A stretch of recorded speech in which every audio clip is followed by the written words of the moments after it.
you've done your Myers-Briggs assessment or whatever, but I'm very much an N, like an intuitive, like, so like, I suppose one thing I've learned, coming up to 30 years in business, is the times that I really regret are the times I didn't trust my gut. And I feel like, not that my gut is always right, not that my intuition is always right, but I feel it's got a better hit rate than when I try to be a different sort of person. I felt in the past, some of the mistakes I've made are where I've not listened to my intuition enough, and where I followed something else, or I've deviated from that.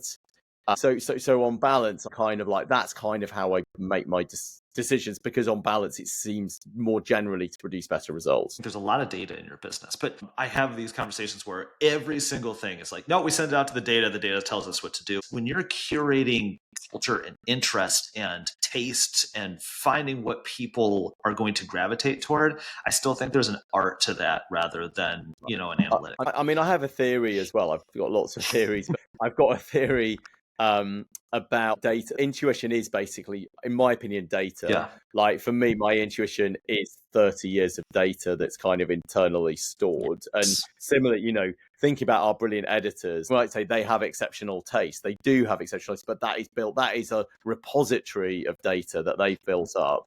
And I think we sometimes underestimate some of that more informal data. And, and I love sort of formal data as well, and I do use that. But I think we shouldn't all underestimate the value of the data that's all in our brains.